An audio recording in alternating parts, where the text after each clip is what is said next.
Hi guys, welcome back to another video, and because it's February, Valentine's Day, we have had a lot of look at romance tropes, the good, the bad, the in-between, all that flowery stuff. So I thought, why don't we flip the script a little bit and look at something that's a little bit more my style. Let's take a look at fight scenes.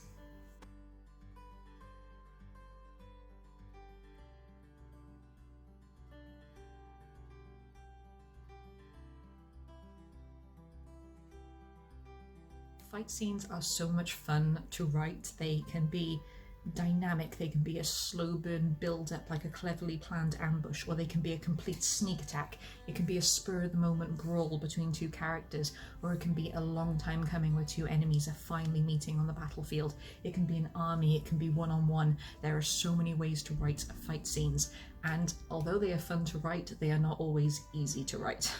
You can have fight scenes that can go on for pages and pages without anyone actually landing a hit because there's just so much build-up and there's so much description, or you can over-describe, you can use too much technical terms that just bring you out of the moment. There can be random pages of dialogue in between punches that just wouldn't really happen in real life. There are so many things that can just snap you out of the moment when it comes to fight scenes, but I have come up with 5 tips that have really helped when it comes to me writing fight scenes, and I hope that they help you as well. Number 1, short sentences.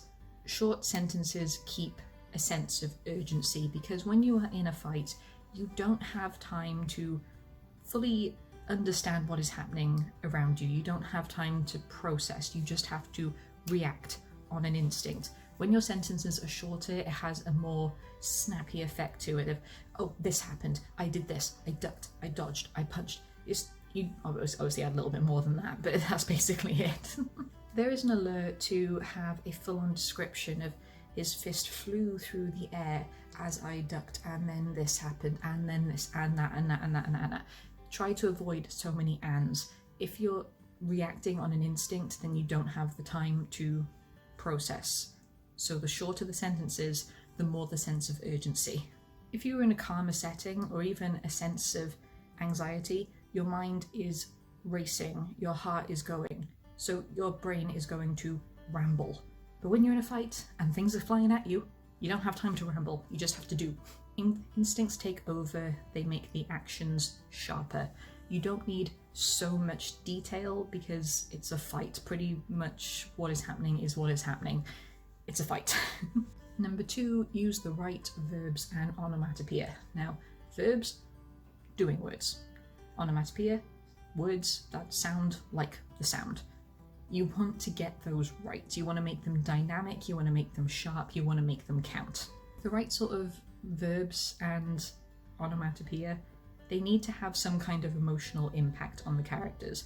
That's emotional as in mental, as well as physical. You want your readers to know what hurts, what is happening, the sound of someone's head cracking against the ground, the splatter of blood hitting the floor. You want that oomph. Slice, stab, crack, thunk. It's just...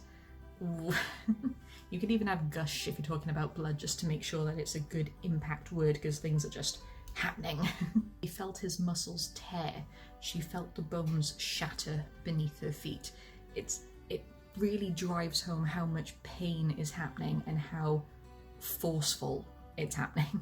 You want to make sure that there's a consequence to this, so the more dynamic and the sharper these words are and the way they are used and placed, it's going to make it sound like, oh god, this hurts. You want people to cringe at the idea. You want people to feel a little bit queasy. You want people to know that even if there's a winner in this fight, it's still not going to be okay for either of them because so much damage was dealt. You want this to really drive home the physical and emotional impact of what this fight is doing to them. She forced the knife through the chest. The blade sliced his throat. He felt his knuckles crunch on impact. I'm having way too much fun with this one, so let's move on. Number 3, avoid technical terms. Now, say your character is a trained professional fighter. They are most likely going to know the precise names for each of the moves that they are doing in this fight. A parry, a roundhouse kick, that kind of thing. rabbit punch, side sweep, that kind of thing. They're going to know these terms, but odds are your readers might not. Likewise, that's not going to be going through the character's mind at the time. They're not going to be thinking, okay, I need to have this move, then that move, then this move, then that move, because going back to shorter sentences and less description, you are reacting on an instinct. They are going to know by muscle memory what they need to do. Although odds are your characters aren't going to be trained professionals, so they're not going to have a clue what they're doing. All they know is that they need to find a way to survive this situation that they're in, so they're just going to act. They're not going to think about, okay, so I'm going to do this move where I swipe my leg through the air. What is that move called? I'm going to do that one. That ain't nobody got time for that. If you want to include technical terminology, then make it make sense. By that I mean have a situation afterwards. If maybe it's a student and a teacher, where a student has just seen their teacher fight and now like, oh my god, that was amazing, what move was that, how did you do this? And then the teacher can explain to them. Or maybe a curious bystander, or someone just shows up like, hey, how did you know how to do this move? And like, what move was that? Oh, when you did this. Oh, that's what it's called. Cool. And then your character has learned something as well. Otherwise, you just need to keep it simple and keep it punchy. Once again, pun intended. I need to find more fighting puns. Number 4, and I don't bring this up very often, inequality. No two characters are the same. I've brought that point up countless times before, but it's true, no two characters are the same. If they're both trained fighters, odds are they are not going to have the exact same training and they're not going to have the exact same level of skill.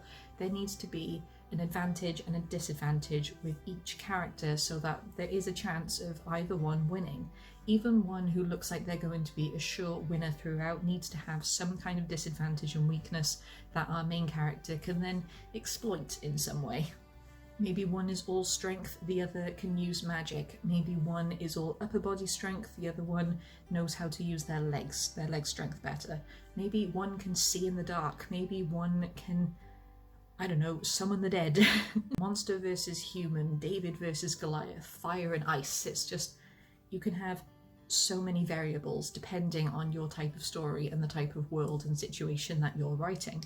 Just when there's a disadvantage and an advantage for each character, it just brings on a whole new level of threat. It makes it seem like there is genuinely something to lose here, and even though it could look like one is really about to win, that one disadvantage could just make them fall, give them that Achilles heel. You don't have to over-explain it, you just have to know that there is something there and that the other character may just find a way around it and may just take this win for themselves. The threat, the atmosphere, the tension, it will just skyrocket. Also, with these advantages and disadvantages, it really gives something to the characters. You can learn a lot about a character's backstory by the advantages and disadvantages that they have. Maybe they could afford professional training.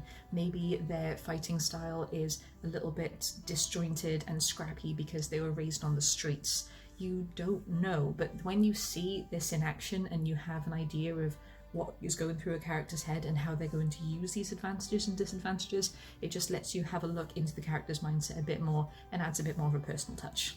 And finally, number 5, deal with the aftermath. There's been so many fight scenes that I've read where, you know, you've heard bones break, you've seen skin tear, you have heard people screaming in agony, blood has been spilt, it has been an absolute bloodbath. And then as soon as the fight's over, they're fine. The character walks away like nothing happened, like a total, you know, badass don't look at explosions kind of thing. And it's like, oh, it's just a flesh wound.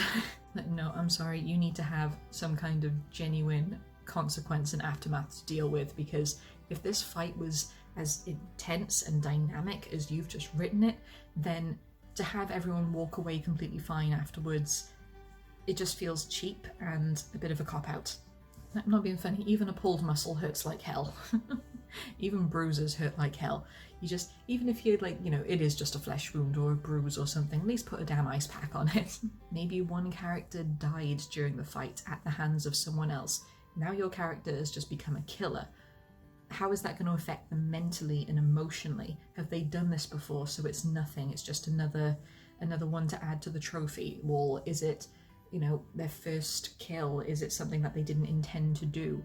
If their bone is broken, then they're going to need time to heal it. Unless your characters have a healing power, then you can't just ignore stuff like this, because the entire fight then feels like it was for nothing, because everyone's just completely okay afterwards. Even bystanders need to have some kind of recovery time afterwards, because maybe they've never seen a fight before, maybe they got caught up in it and they've gotten a little bit battered and bruised, maybe they've never seen this main character in that way before and now they're seeing them in a new light. There are so many consequences when it comes to fighting. So why are we ignoring the injuries, the blood, the guts, the aftermath, the emotional impact? It needs to be addressed in order to make the entire thing feel worth it. So those are my 5 tips for writing fight scenes. Short sentences, the right dynamic verbs and onomatopoeia, advantages and disadvantages, avoid technical terms, and dealing with the aftermath. Yes, I did have to look down at my list then for a minute, because believe it or not, I do try and write a script for these, even though I barely ever stick to it. You should have fun writing fight scenes. You should be able to just get into the moment, get inside your own body. What would hurt if it happened to you? What do you not want to see, but now you want to see it in your writing? There's so many different types of fighting. You can use weapons, just hand-to-hand combat, army versus army, a slow build up to 2 characters finally meeting. It could just come out of nowhere. It can be a planned thing. You just can do whatever. So I hope these tips helped you in some way. I've been trying to stick to them and try to incorporate them with a few others as well, but this video is already probably going on way too damn long, so I'm going to wrap it up here. If you have any advice for me, please let me know. I'd love to hear it. Leave a comment if you want to, subscribe, like, all that jazz, and I hope you're doing well. I hope you're staying safe, and I will see you all in the next video. Goodbye, my scribblers.